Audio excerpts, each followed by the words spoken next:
All right, you guys. Special treat. Carl Za is here. Hey, Carl. Hey, So Justin. we're doing one of our Kung Fu Yoga series where we talk about India and China, and the relationship between them. We started this many years ago, and we do it very sporadically because we're both doing lots of other stuff.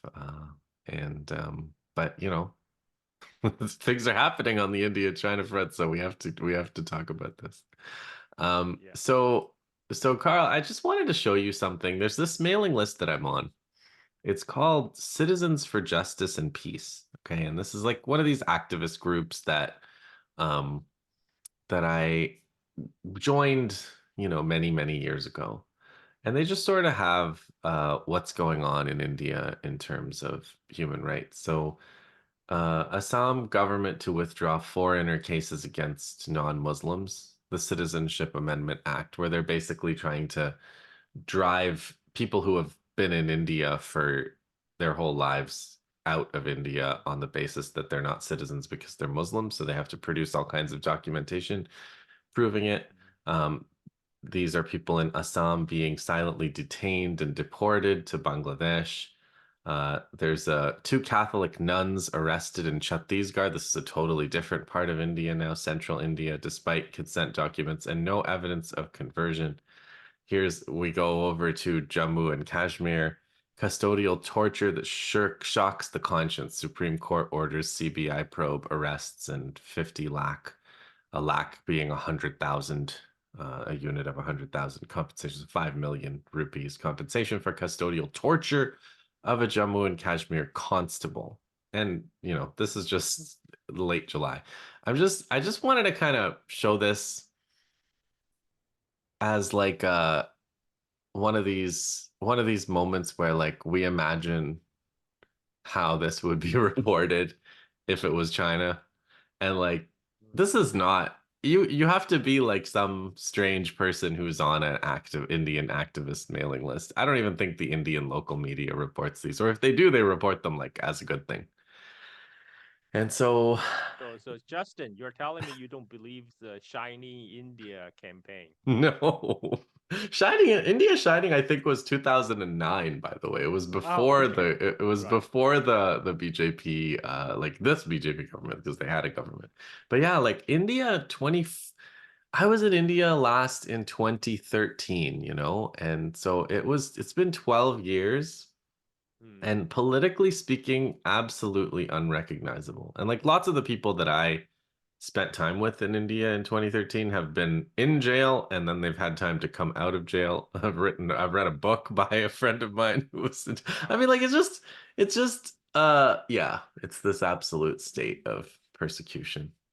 So, and I've had this thing, Carl, about like India's development and like watching India's development, which is not really happening because India is focused on this issue of like becoming a Hindu nation and Hmm. excluding Muslims and excluding Christians and like this historical thing of like destroying mosques and building temples and like having riots. And so that's where India is, and that's what India is up to. And then, the foreign policy I mean file, yeah, that's basically why like people see a lot of India alignment with Israel online, right? I mean exactly. that's really just really just driven by Islamophobia. I mean that's the only reason they're so pro-Israel is because they thought, oh, this is a great anti-Muslim ally, and Yeah, and it is, and it's like it's Islamophobia, but it's also like this kind of Zionism and this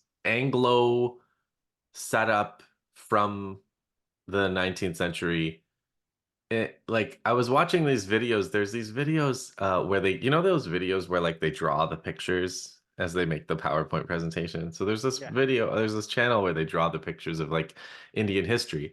And they were talking about how like when the British went and did a census, so they had these upper caste Hindus that were their advisors on like how to understand Indian society.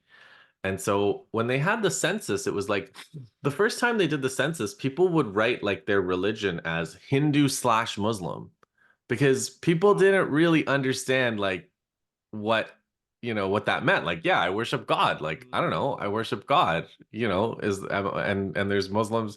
Like, you might have a Muslim parent and a Hindu parent. Like, and Hinduism isn't really understood as a religion, right? Like, there's mm, rites and there's specific worship depending on your caste and all these things. And so the advisors of the British were like, no, no, you have to make them choose between Hindu and Muslim, and you have to okay. define. And the other like real controversy was untouchables. Like, Mm, untouchables didn't necessarily want to define themselves as Hindus, and it's actually the Brahmins who are mm, like, no, no, let's define everybody as Hindu, whether they're untouchable or not, so there's lots more Hindus, and then we can outnumber the Muslims. Whereas if it was like untouchables is a wow. group, Brahmins as a group, and Muslims as a group, then it's maybe like an interesting trilateral That's thing. almost like the three three-fifths of a human being thing, like with black slavery in the United Yeah. States when the southern politicians wanted to count the black people as a Yes. population, but they can't count them as a human being. So it's That's like, right. okay, well, it's count as a quarter of a human being, but So you, it will yeah, bolster our seats. you Yeah. make these formula. So it just really, like, when through following your podcast or whatever, like, the fact is that China had tons of caste, tons of regional, all kinds of these problems and hierarchies and brutal practices, feudal practices that India had. They just didn't like enshrine them, and they really are like really past a lot of them. And in India, they're still like Well, enshrined. China had a revolution, Justin. Yeah, It China had a was revolution. like China had a revolution, and India, I guess, it was more like a peaceful transfer of power from the Hmm. British to the Indian government. Yeah. Yeah. Well, not that peaceful. There was a partition, which was pretty. Yeah, but that was also imposed. The British imposed that That's right. partition. So, I just wanted to introduce all that for our Kung Fu Yoga listeners as, like, you know, someone who has always like wished the best for India. That's where I'm from. I don't live there, but like, and wish the best for China. Like, I genuinely wish for the best for India. I wish the best for Pakistan. I wish the best for China. And you just see the difference that a revolution makes. Like, decades and decades later, the fact that China had a revolution is still benefiting Chinese people, and the fact that India didn't have a revolution, and India and Pakistan instead were split into these things, is still devastating these countries. But we have a slightly more fun topic to talk about. It has fun topic. We so make it so fun. so how's the tariff? Why don't you update our everyone on the tariff blow by blow? Because that's ultimately what we're I talking mean, about today. I like to say Trump is my president. He's my president for accelerationism of the Yeah, decline of the U.S. yeah, empire because he just slapped tariff against everybody. It doesn't everybody. matter, allies, vassals, Yeah, enemies. Everybody gets a tariff, and this is actually, I think it's pushing right now. It's at least pushing India toward China at the moment because yeah, he just slapped India with 25% tariff, another 25% additional tariff for India continue purchase of Russian oil. And so now Modi is going to travel to China at end of this month to attend the Shanghai Cooperation Organization meeting. The first time in 7 years that Modi traveled to China, and yeah, and it's all thanks to Trump. Give that man a Nobel Peace Prize already.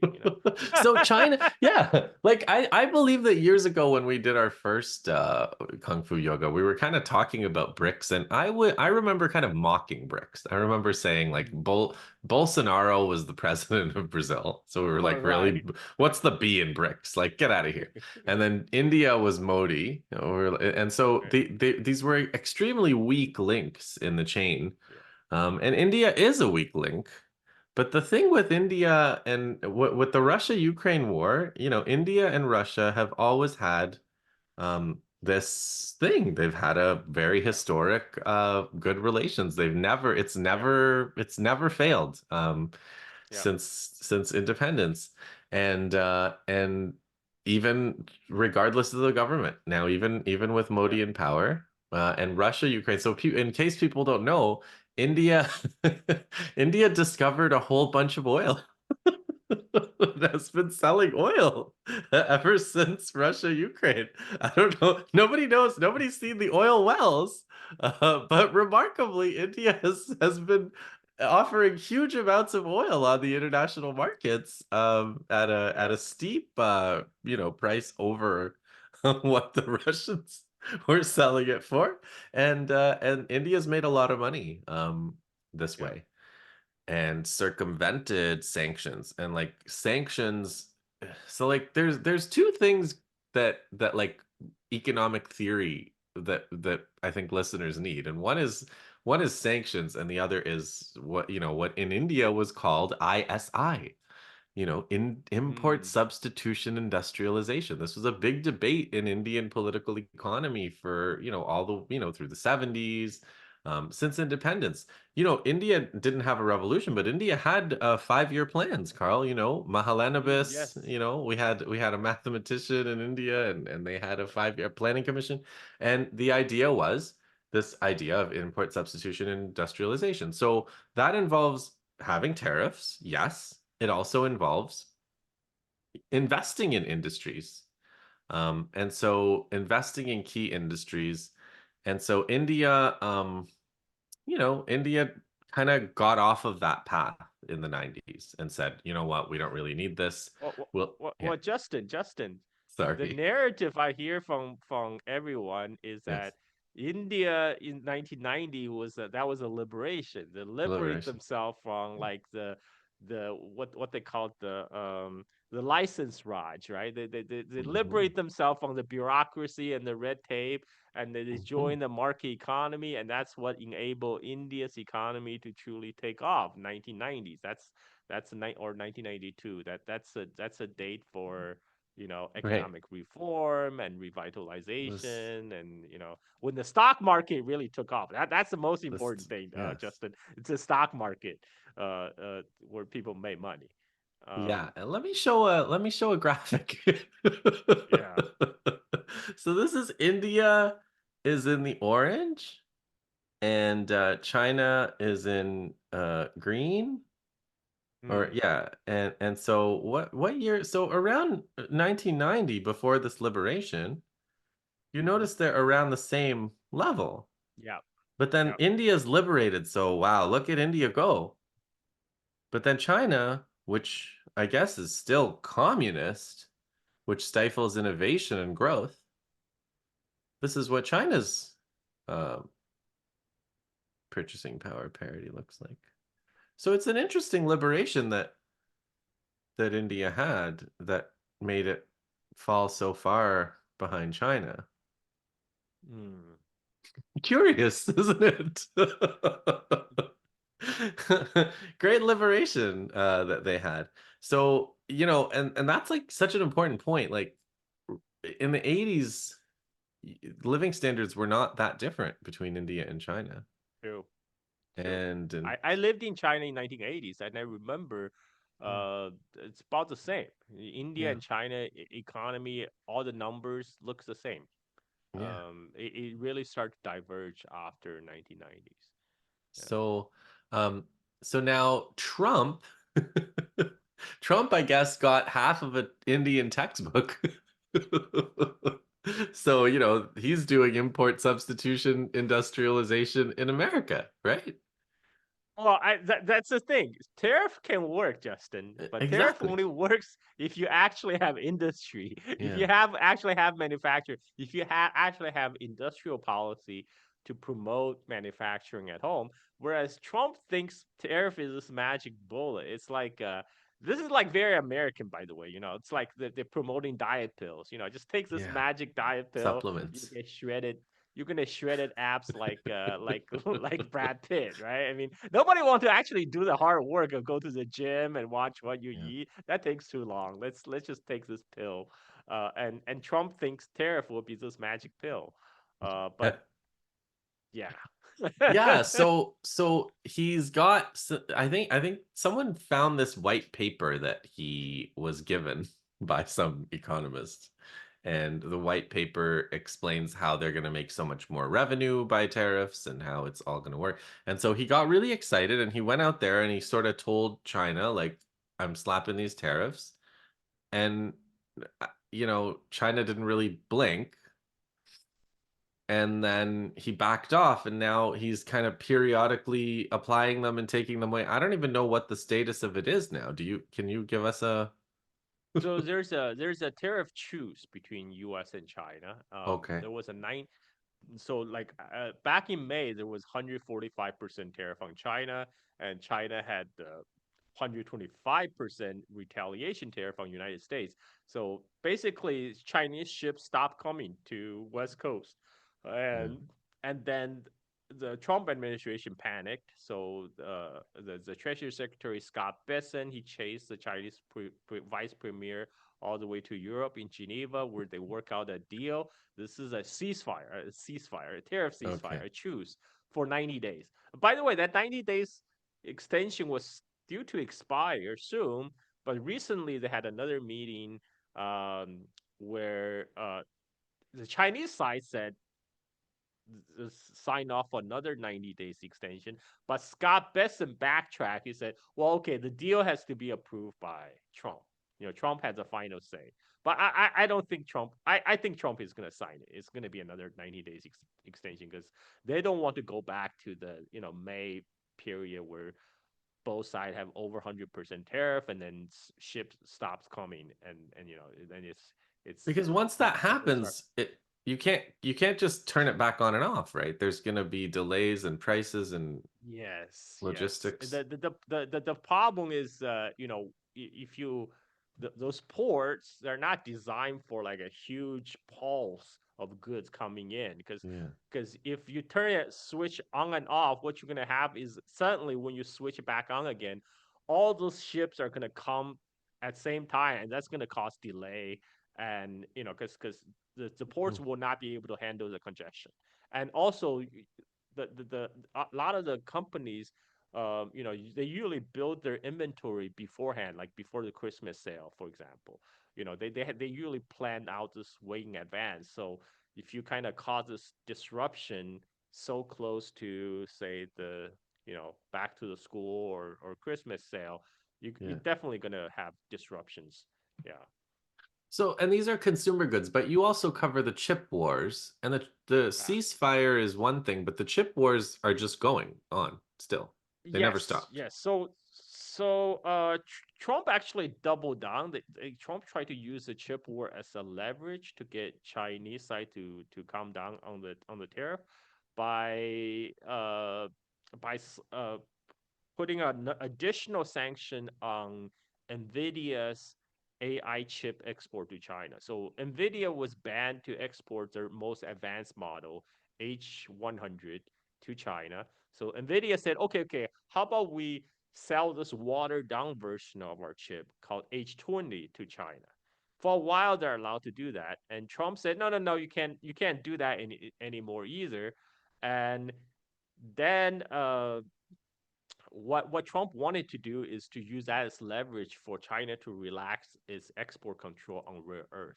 That's the real Pain. kind of card in China's hands because China controls refining 90% of the rare earth, and Mm. today U.S. just simply don't have the capability to do so. When they dig out the rare earth in California in the Mountain Pass mine, they actually ship it to China for refining and processing Right. because they don't have indigenous processing refining capability in the United States. So what China agreed to was they will grant export license up to 6 months to U.S. car makers for those heat rare earth heat resistant magnets, which they need in the car motors. But China still maintain a rare earth export control on U.S. defense industry, for example, because Mhm. F-35s, missiles, they nuclear submarines also require rare earth, a lot of rare earth, and now Pentagon is talk now is their Pentagon strategy now is plowing like $300 million into investment into California MP mines to get their source of rare earth. But the problem is not digging it out of the earth. The problem is still processing because Right. all the technology, all the machine tools, all the engineers for rare earth processing right now, that's all Chinese. So it's gonna take them years, maybe decades, to build a China independent supply chain. They'll probably never do it. Yeah. And so the so the NVIDIA AI chips, but again, because Trump is your president, um, from that perspective of China developing its own tech stack, Yeah. tariffs are Yeah. good, sanctions are good. So so what happened was the whole idea of chip sanction against China is to slow down China's AI development. Because all these AI data centers that's powering all these large language models, they require a lot of these like a powerful AI chips. Traditionally, they everyone use NVIDIA's GPU chips to do that, but since the U.S. ban, Huawei is now producing their own AI chips, a Zen chip, and which Huawei claim has the same capability as the H20, NVIDIA H20 chips. So what happened was now US has backed off on the restriction of selling H20 because they realized what they did essentially was handing the entire Chinese market from NVIDIA to Huawei. And they Right. can't have that happen. So now they try to at least get some market share for NVIDIA back. But there's still a ban on the most advanced AI chip, which is H100. But I think China has stockpiled enough of them, so they'll be fine. Yeah, and stockpiles is an interesting point because the rare earths, you made this point, but I want to emphasize this point because the rare earths, China doesn't necessarily have more rare earths in the ground than anybody, but it is a incredibly um, capital intensive and expertise intensive industry that I don't know. Is it only China globally that can do this, or are there? I mean, for the past 40 years, basically, China was dominant in the rare earth refining because of those rare earths, even though it's very vital, they actually don't sell for that much money. And so because it's not high margin business, so Wall Street they did their numbers like, okay, we don't need this high margin, high polluting business in US. Just ship it all to China. And over the 40 years, China had developed their own like the latest all the new latest technology or refining rare earths. Like in major top Chinese universities, they offer PhD courses in rare earth chemistry. Uh, none in United States because that industry doesn't exist anymore in US. So Right. US don't have the people who have the know-how. You're gonna And train them to go work in China. yeah, they're gonna The have to only, poach some Chinese engineers, oh, and on top of that, all the machine tools that do the mm, refining, they're all Chinese as well. So yeah, this is why they're kind of at a bind. And the difference between U.S. and China is that China has been prepared since the first Trump term for kind of the possible eventual decoupling of the economies. So that's why they have been stockpiling the AI chips. They have been prepared for the last 8 years. yeah, Whereas US, it's just this Trump just throw out this tariff thing and nobody's yeah. prepared. Nobody's prepared for decoupling.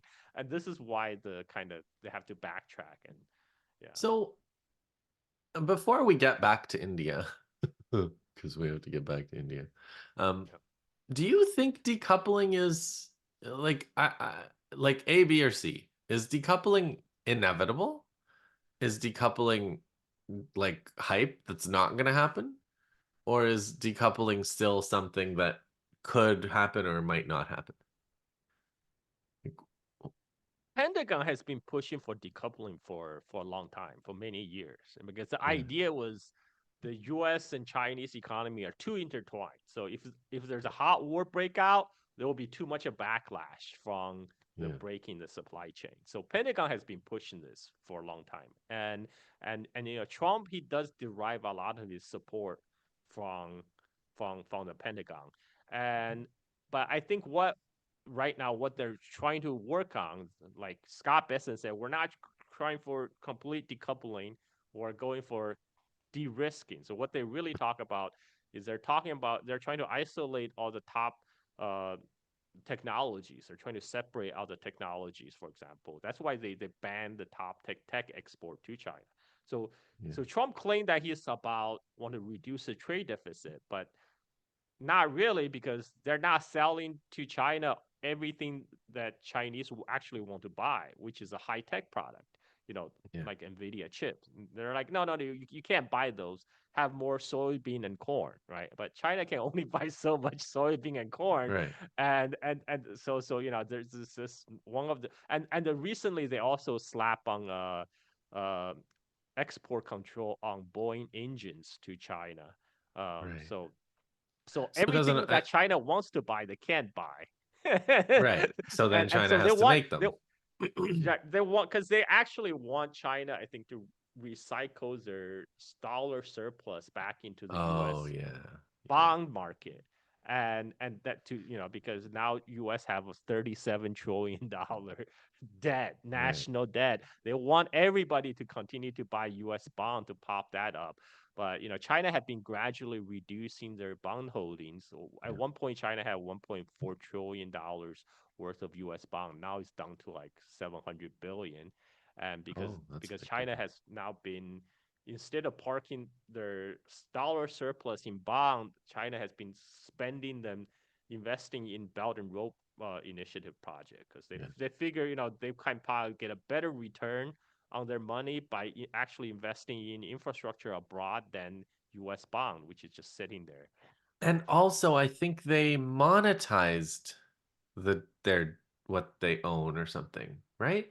I think there was some mechanism. I think it was Arnaud or someone who would talked about how so they lend they've been lending to Africa against the dollars that they have so they can kind Yeah, of so so so use the so so money. uh s- so they, instead of a lot of the Belt and Road Initiative project, the investment was done in dollars, right? Right. So instead of plowing those dollars into the U.S. bond market, they just use those dollars to invest in Right. Brazil or South Africa or Kenya,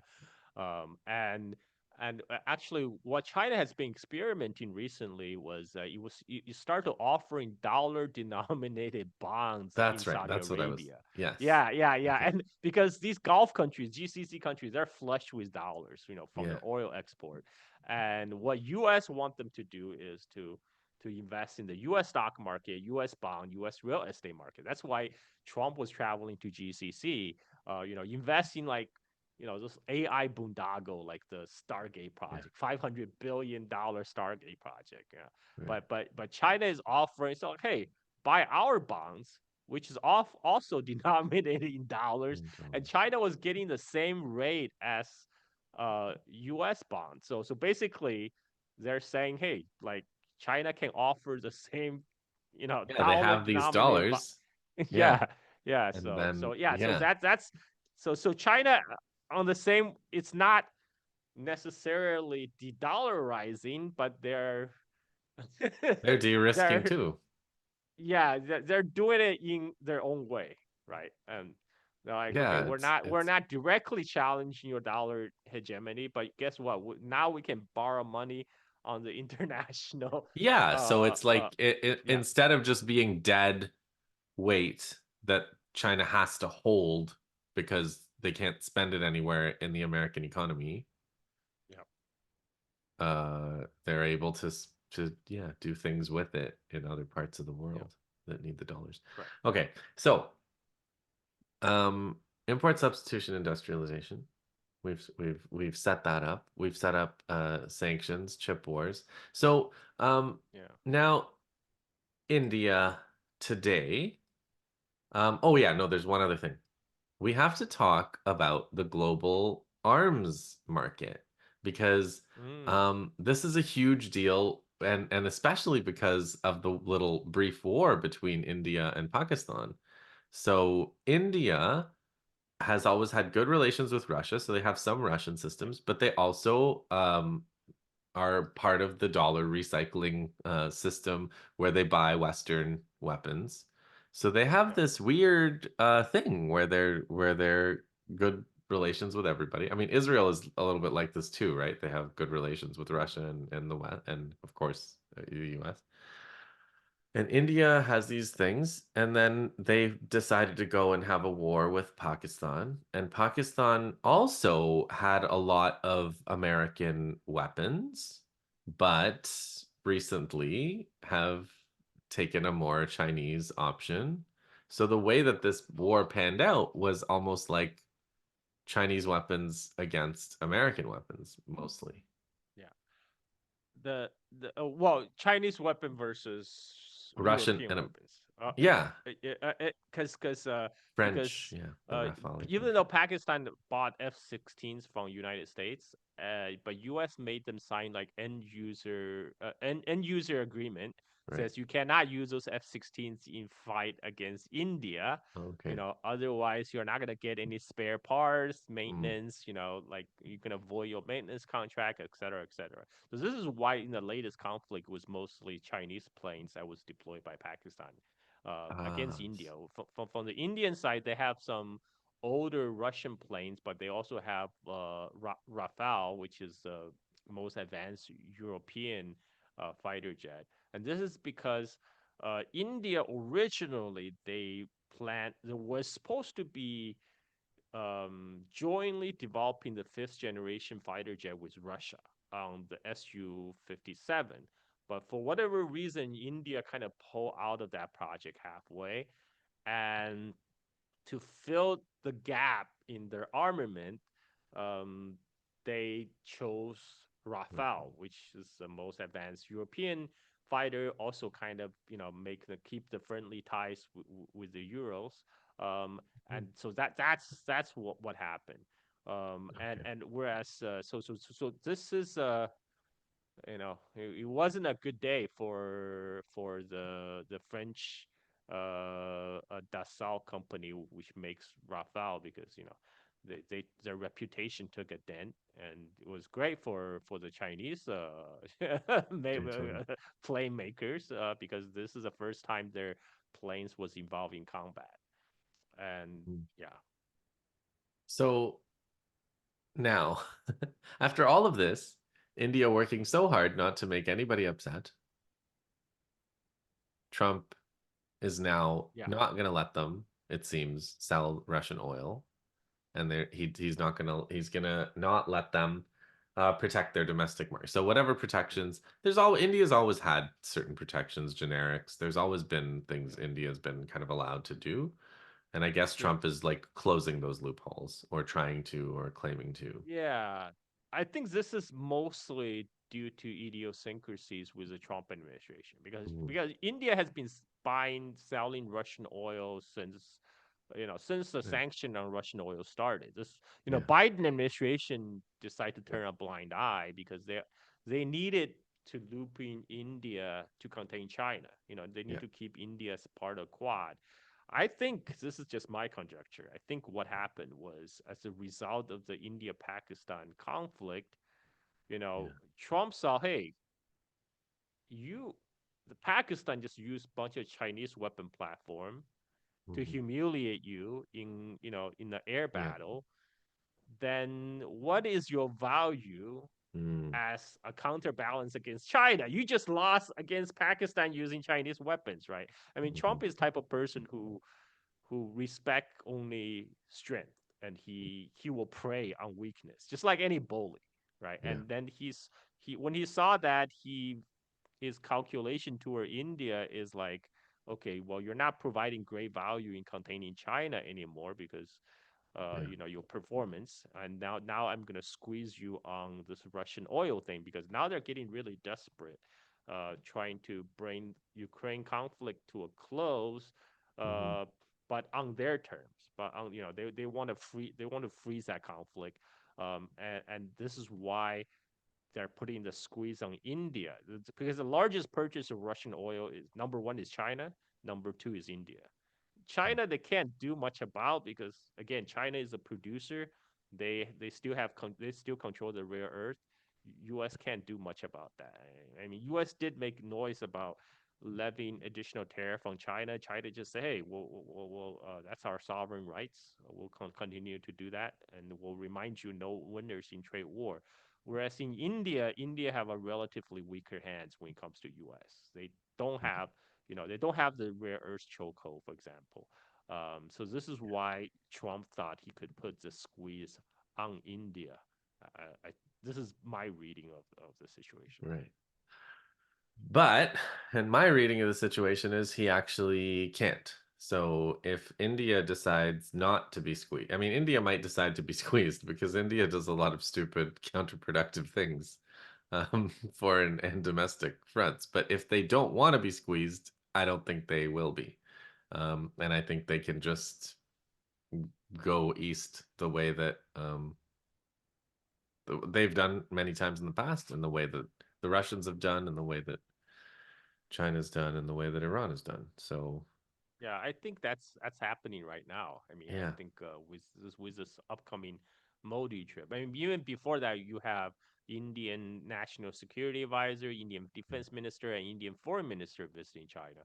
And Jay Shankar, the Indian Foreign Minister, recently said, the relationship is on positive track, positive direction, yeah, which is quite big contrast with what they were saying a couple of years ago. So I think there's definitely some kind of rapprochement happening because of the Trump tariff.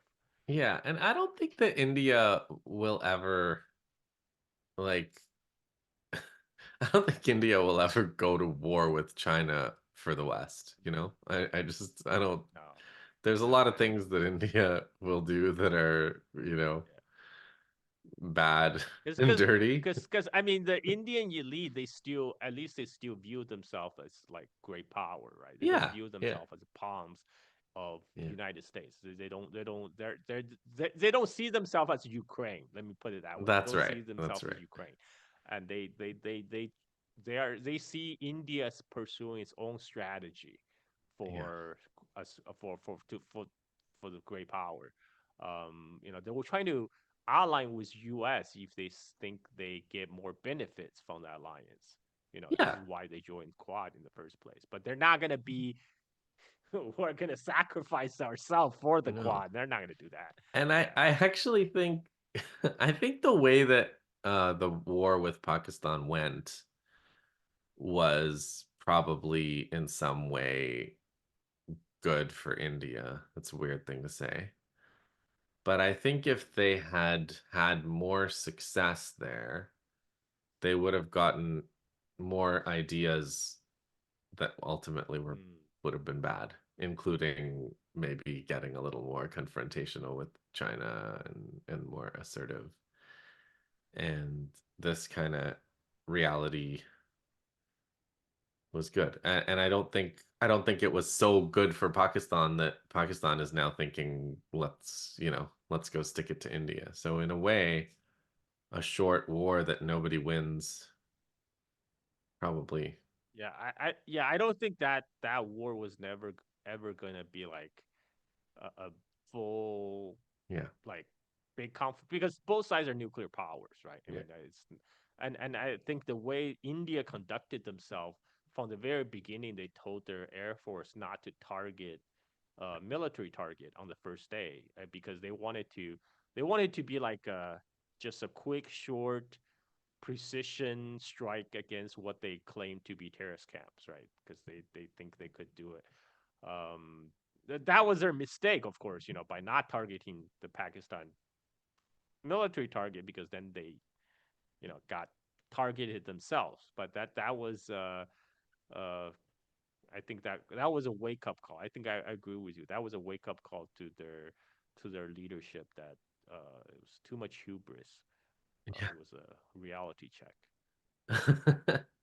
So so now so now China, I don't know. I mean, I imagine China's probably pretty happy to see India coming around. Yeah, I think so. I mean, China is always like in the India and China relationship. China was always holding the door open Yeah. for an improved relationship with India, right? I mean, Yeah. China actually want to do business with India. It's Yeah. the Indian side that was a little bit hesitant because they were afraid of being basically taken over by China economically. And especially after the 2020 border tensions, Mm. China put a break, India put a break on like the Chinese investment into the country, particularly in the high tech startup sector, because a lot of Chinese money from like the big company like Tencent, Alibaba, that were funding the Indian tech startup scene. And India also banned TikTok. They were the first country to ban TikTok. That's where US got the idea to ban TikTok. And now, but recently, as a result of the soft rapprochement, uh, now India is talking about allowing in more, welcoming more Chinese investment into the country. So, I we mean, might see that. the Yeah. story, like one of the main things that I think India really needs to think about is on the social media side. Like the one of the big reasons India China is still China, I think, is because of WeChat and not WhatsApp, because they're not on WhatsApp and they're not on, and you have an option that's actually sovereign. And India is totally exposed. Like the the the little genocides and pogroms and lynchings that they do in India for this agenda, this kind of supremacist agenda, they're all organized on WhatsApp. It's all organized on these American platforms, and there's no like, you want to be a superpower, you want to have all these things, but you're doing everything on American tech platforms. I think I think it should be self-evident now Yeah. to many countries, especially in the aftermath of the 12-day Israel-Iran war, Yeah. where Israel basically used WhatsApp Yeah. to figure out geolocate their target of Iranian leadership. And the sovereignty, the internet sovereignty is important. Yeah. It's important to have develop sovereignty of apps, but instead, India right now they have, so after the ban TikTok though, what they had though was Geo. They had Geo, which is I think a pet project of Abani, to which is a joint venture between Zuckerberg. So Geo served as like a wrapper around Yeah. around Yeah. Facebook, Yeah. and yeah, it's not like a truly kind of indigenous, The, um, the you code is know. like, if in India, present the following frame. Yeah. Uh, no, Yeah. it's yeah, and that is also one area where BRICS, I think, is also lagging.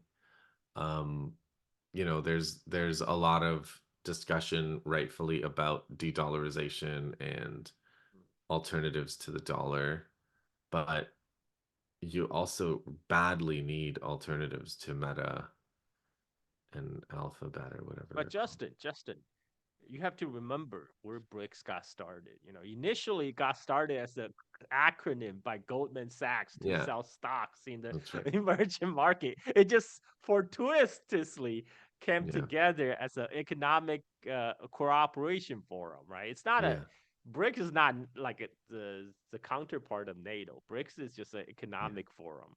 yeah, It's only because what United States has been doing. Now Yeah. BRICS is saying as a viable alternative to the international world order.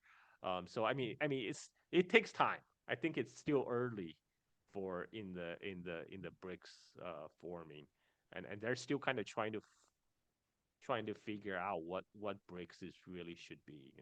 What it should be about. Well, as an expert on Russia as well, since you've been to Moscow during the coup, no less. I think that's the last time we talked. I think you had just come Oh back from yes, there. yes, yes. But uh, do you think that the summit in Alaska is gonna be a game changer? And then do you think Russia's gonna distance themselves from China, and then there's gonna be another Sino-Soviet split, except it won't be Soviet, except it'll be I Russian, mean, and then Russia will go more to the US side? that's what a portion of the U.S. national security establishment want, right? I mean, they have been talking about like the reverse Kissinger for a long time, Yeah, but people need to realize Kissinger did not engineer the Sino-Soviet split. right. The Soviet Sino-Soviet split already happened. It They was they like they the did it two sides. all by themselves. Yeah, yeah, that was they were fighting themselves on the border already, and Yeah, then Kissinger came in to exploit the situation to bring Nixon visit to China. So times are different, and now Russia, I think first of all, U.S. need to change their like Putin said, the U.S. leadership need to change their hegemonic mentality, because the latest whole Trump is not happy with Russia, trying to put secondary sanction on Russian oil sales. This is they're trying to force Russia to come to the table on their terms, yeah, which is they want to freeze the Ukraine conflict, but mhm, what Russia want is not simply just a frozen conflict, right, like Minsk One and Minsk Two agreement. When they stop fighting, NATO just used that opportunity to resupply Ukraine with more military equipment to build up Ukraine armed forces.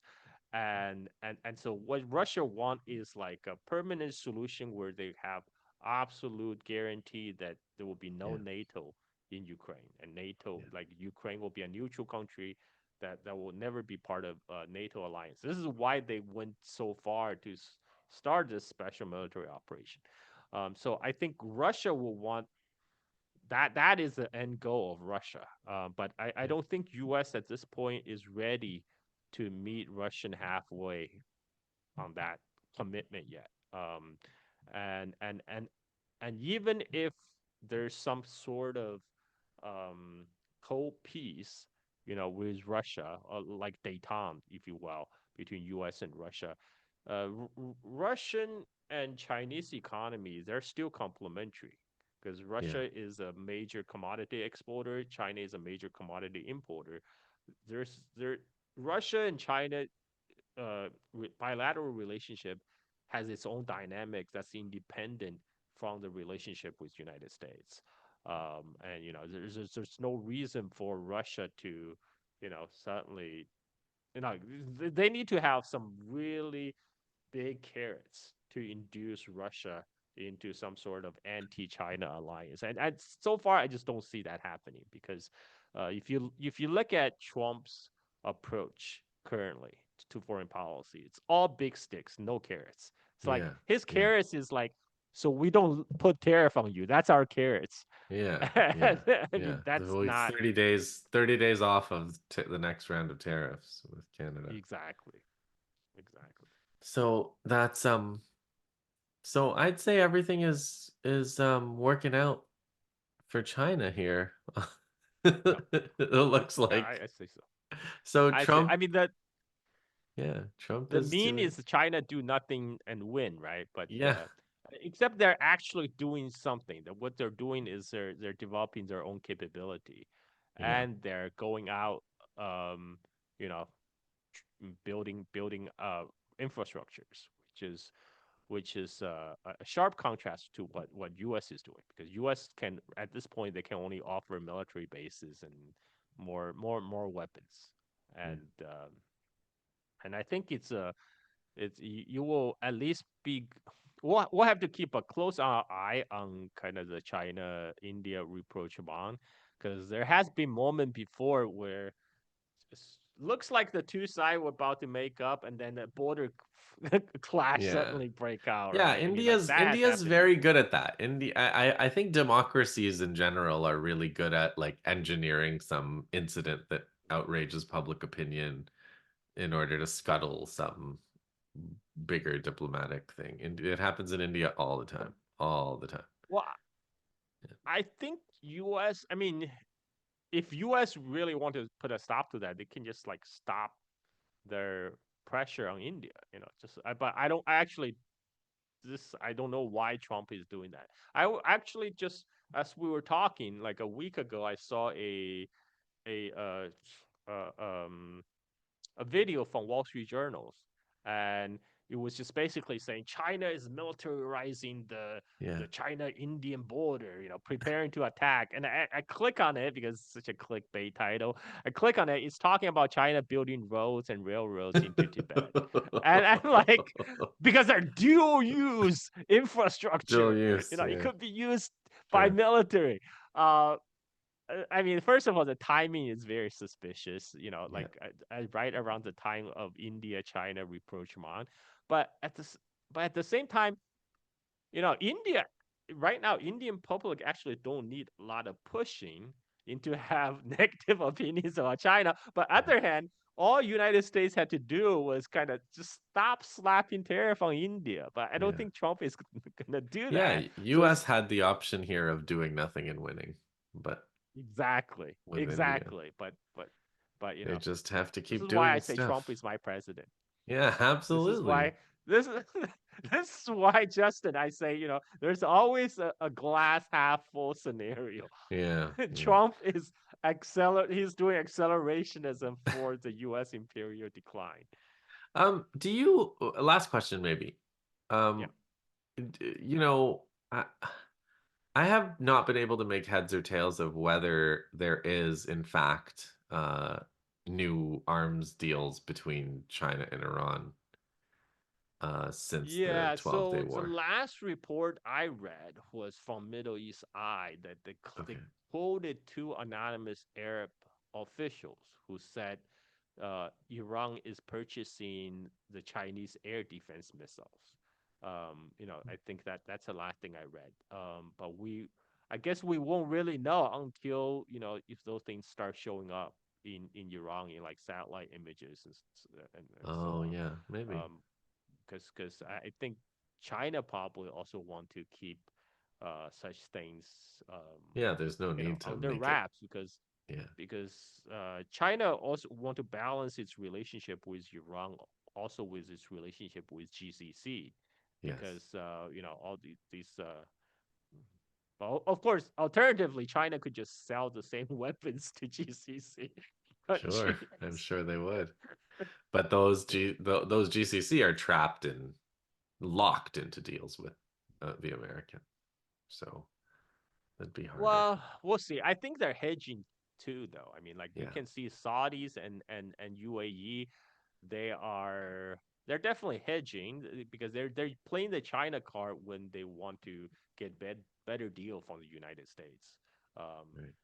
they're not really ready to de-dollarize yet because they know if they do that, they will bring the heavy boot of the U.S. military on their necks. But at the same time, they play China card whenever it's convenient to get a better treatment from the U.S. I mean, they got the commitment from Trump when Trump visited Gulf. He said, "Well, I'm not gonna step on your necks. I'm not gonna like get Yeah. into your hair. The Trump, and that's all this GCC country wanted. They just want U.S. out of their hair, Yeah. and but that has been what China has been doing all the time. Um, Oh man, anything else we got to cover? um, I don't know. Like, do you want to touch to about the industrial substitution? Like is it how did it work in India, or how is it not working in India? Like that kind of Well, thing. yeah, I mean, I mean, in general, um, there's some general things that are in common with China in a way where the the idea was to protect the domestic market. Right. You know, you have some policy that favors you know, and subsidizes industries that are strategic. Yeah. And then you know, if they succeed, then they can fly, you know, and then they can fly out on the global market. But the difference, I would say, is like between the 90s in these two countries is like, you know, China, what do they cross the river by feeling the stones? Feeling the stone. Yeah. And India just abandoned the whole thing. So India was just like, no, we're doing like free markets, we're doing neoliberalism, we're abandoning welfare state commitments, and it's going to be awesome. And you know, there are certain other like decisions prior because of as a result of not having a revolution, which include like I know when people make the comparative studies, like China invested in educating everybody, and India invested in like elite the IT systems and stuff. And like, so what happens when China decides to educate everybody? Their elite institutions also are good. But if you Yeah. educate just the elite, then you just have a great elite and you don't have masses who can actually, you know, do the work and um, you have a much more shallow pool. Um, so I'd say like there are all these reasons why India doesn't have what China has, and it's just so it's such a case study in like capitalism versus communism, or like when you adopt, and you know, people will say, well, China's actually capitalist and India has all these welfare state things, but like really it's whether you are led by um, a plan and a analysis of the economy and an economic plan, or you're led by what the billionaires or the, Yeah. you know, the Well, super I wealthy think want. China also, led in the market economy, except they retain control of state control of strategic industries like Yeah. oil, um, you know, and of course, high-speed rail, building of infrastructure. Whereas, because I remember in when I was growing up in China in 1980s, China barely made anything. Hmm. At that time, China was still exporting raw commodities. China Yes. was actually an oil exporter back in the Yeah. 1980s, exporting oil to Japan and receiving refined products. Because China didn't even have enough refineries, so it was getting refined chemical fertilizers that was made refined from oil. Right. And then China was importing like transistor radio from Japan, Hmm. color TVs, refrigerator. China didn't make refrigerator until like 1986.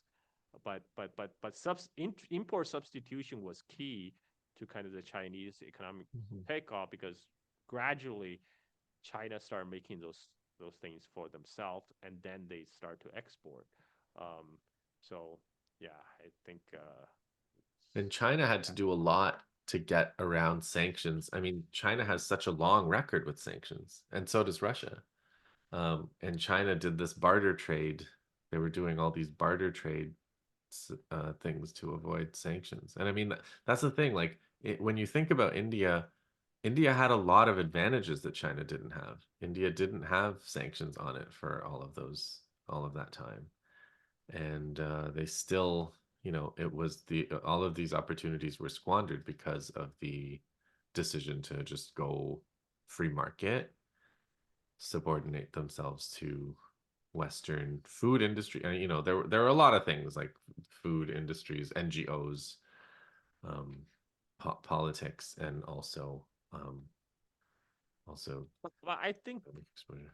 I think you're right that it's probably Trump would, I mean, Modi will not give into the Trump tariff because one of the U.S. demand was India open its farm market, right? Farm produce market, and because India has so many people employed in the Yeah, farms, there's no way they're gonna, let the American heavily state subsidized American farm produce to flood the Indian market. I just don't. That's just not politically feasible for yeah, Modi. it's So I think yeah. they'll probably. They had, that's one of the losses, one of the political losses that the Modi government had to take. They had to just take it on the chin when the farmers demonstrated against they were trying to introduce various they were trying to remove some protections for the farmers basically, and Yeah. they had to back down. So this would be much bigger. This would Oh be yeah. much bigger. So and India, I was just looking at like India's exports by category, uh, mineral fuels, oils, distillation products is their number one right now. And that's probably because of Russian oil. Yeah. Yeah. Wow. I mean that's why there's no reason for India to give up on that relationship, right? I mean, Yeah. the oil they were getting Russian oil at a discount. They're also rely on Russia for a lot of their weapon systems. And I mean, what does U.S. have to offer in that regard? I mean, U.S. is not, it's not even trying to bribe India with like, tons of cash. Right. So No, it just it's like it's unfair to us. So yeah. give us more. Yeah, I don't know. I imagine India will try to give them something. That's what Canada's been doing. Canada's been saying, okay, fine, we'll give you something. We'll give you some more But I concession. think Canada has less leverage Yeah, Canada's way than weaker. India. Canada is just a small strip of land Yeah, north of the U.S. yeah, You kind of have to give U.S. what they want, right? I mean, yeah. um, India has I think they have more options. I think than Canada. Canada is kind of geographically tied to the U.S. Unfortunately. Although, the Globe and Mail, the Canadian national newspaper, as they call themselves, they had an editorial that said China's a better partner than the U.S. Well, I mean, China is not trying to make Canada the 51st state, right? Yeah. Yeah, they Yeah. said China's a better partner, and oh my God, people lost their people. I think they changed it to a question now. Look, I'll show you the Oh, headline. really? Yeah, it was. I Wow. think it was China's better, and I think they changed it Ah, to is China better? So oh, that's funny. That's yeah, funny. so all right. Well, that was your Kung Fu Yoga for August 2025. What should we do? Should we catch up after the summit? Maybe big things will Yeah, change. Maybe there'll be a huge yeah, rapprochement. Maybe yeah. Let's do that. Let's do that. I think we should have a regular Kung Fu yoga meetings. let's bring Arama back for Kaku. Oh, What do we yes. call ourselves? The Oh, Caucasians? the Caucasians, the Okay, cool. Caucasian summit. Good talking to you, man. Okay. All right.